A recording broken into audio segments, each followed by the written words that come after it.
Al, you've had multiple experiences, and some of these experiences were very troubling to you. I want to go back to really the beginning of your life when you had your first encounter, and what was that like? What were you thinking when you saw this thing?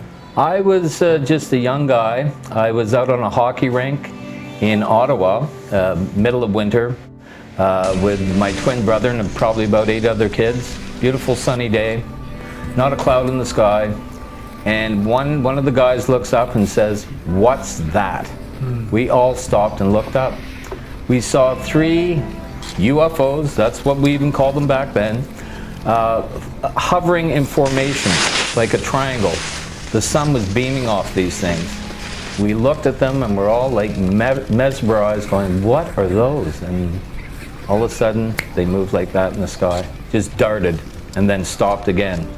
Everyone ran into the shack, the changing room, except for me. I stayed out on the middle of the ice and stared at these things, and I said, in my mind, I said, I need to know what these things are. Right after that, I got an angelic feeling. That's the only way I can describe it. Angelic feeling of these things, of warmth and love. Euphoria? Euphoria is another word you could use. What did the craft look like? They were like disc-shaped objects.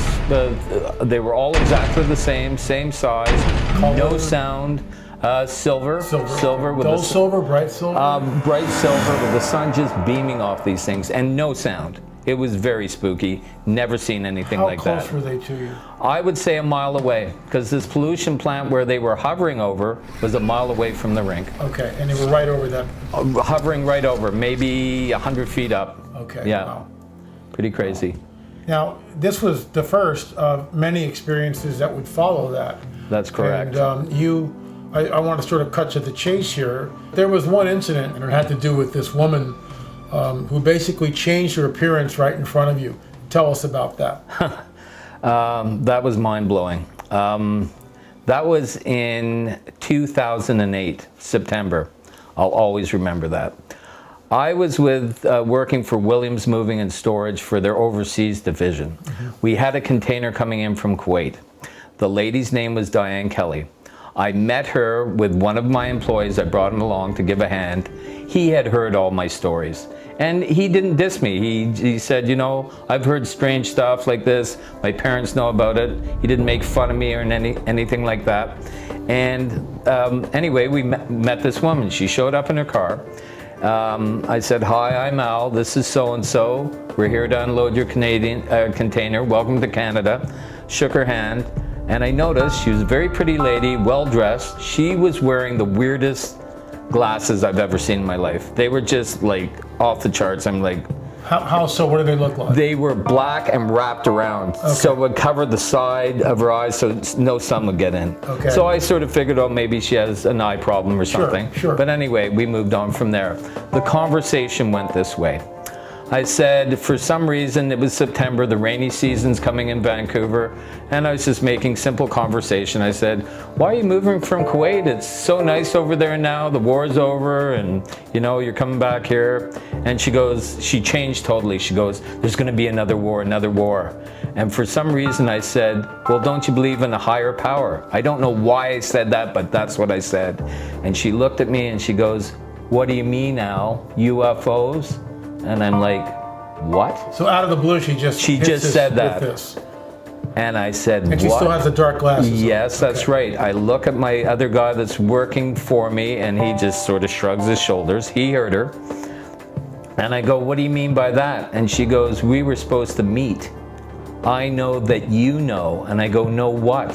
She goes, "I know you've been taken by them many times, and so have I." So let me get this straight. You've never met this woman before? Not at all. Not at all. She has no idea who you are. Exactly. I mean, she has no idea of not only does she not know who you are, but she has no access to figure out who you are. Oh, totally. Like nothing. So she's saying something which completely startles you. Is that a fair? My jaw dropped. Okay. I'm thinking, is she reading my mind? So. But she looked human. Totally human. Totally human, okay. Totally human. At this point. Except for those weird glasses, okay. But then and again... And you dismissed that with the eye thing. That's right. I'm thinking something else, right? But once she did that, I'm thinking, oh my God, here we go again. It's fast forward 2008 now when this happened, and my encounters back east that got very, very disturbing were in 1993 and 94. I got out of Ottawa, drove out from there in 2 days to Vancouver to get away from this stuff, and this is how many years later? So you were trying to flee the experiences. They got The so UFO traumatic, experiences. so traumatic back east, I had to get out of there. Okay. Scary, beyond scary. So then this happens, and nothing had happened after I moved out here until I met this lady. Okay. So yeah, that was shocking.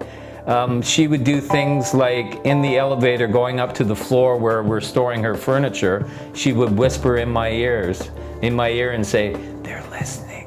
I go, "Who's listening?" They're listening. "They're listening." I go, "Who's listening?" And she goes, "Them, you know, the Greys." She goes, "They're always watching." And I told her, And you never had her. You never No. conversed with any of this stuff, and she's coming out and letting you know. know, this. and Okay. starting to spook me and my other assistant. Sure. I said to her, I mean, that's just out of the blue to start doing this stuff. I said, "Look, I'm here to do a job. You're really starting to creep me out." That's the word I had to use. And that would, I mean, it would creep anybody out. I mean, you would, you know, what's going on here? I How know. do you know? What are you talking about? This woman sounds really crazy, certifiable, to say things like this. I got the job done. Okay. What I did do, and I think it's human nature, I gave her my number. Okay. Because Mistake number one. big mistake number one, and it was just like human interest and how do you know this stuff? I need to eventually talk to you more. I gave her my number. As you said, big mistake. She phoned me up about a week later and said, "Oh, I'm just down the road from your place," because I had told her the area where I live.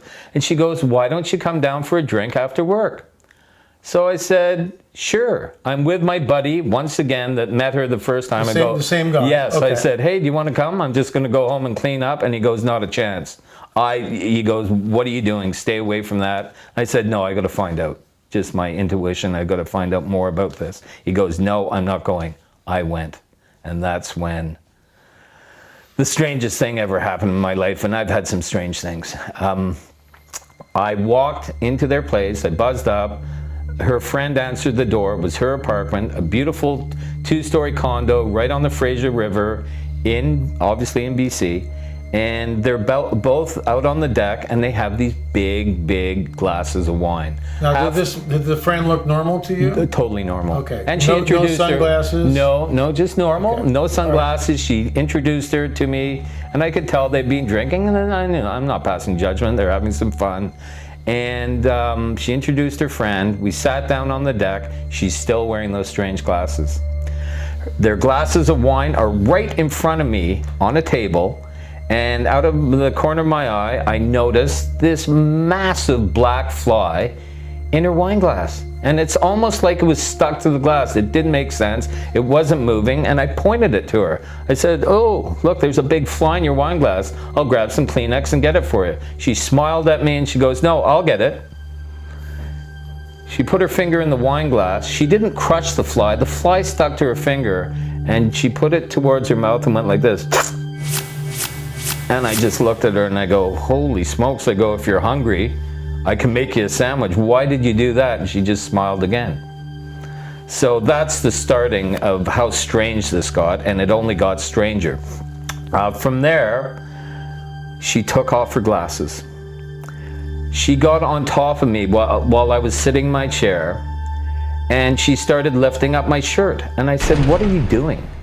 And she goes, "Oh, how old are you? You're well preserved." Let me stop you there. So this is not typical behavior for you. No, not at all. Okay. So this is something normally you wouldn't allow this. No, I Okay. figured it's because she'd been drinking, but it got a little carried away when she started asking me how old I was, and the glasses were off, as I said. She went to kiss me, and I pushed her away, and her eyes shape-shifted. Now, when you say, what did they look like before? What are they? Just normal. I don't know if they're brown eyes, or they certainly weren't like blue eyes or emerald eyes. I would have noticed that right away. I think they were just normal, darker looking eyes, but the whites were white. When I pushed her back, when she went to kiss me, I pushed her back. her eyes shape-shifted. The whites went to a golden color with black streaks, and her pupils shrunk. I upset her, and that's what happened. When I pushed her back, her eyes shape-shifted, and I pushed her off me. That was my reaction. And I said, "What the heck was that?" And she gave me the most evil laugh you've ever heard.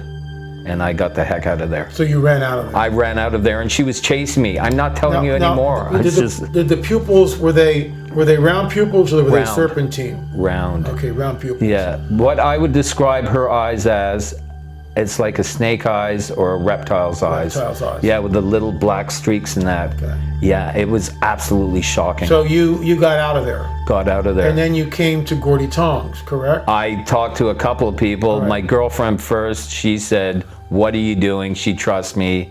And I said, "Yeah, I had to find out more about this." She goes, "You stay away from her." That's when I started waking up to all this stuff. It had to end. It had to end. It had to end.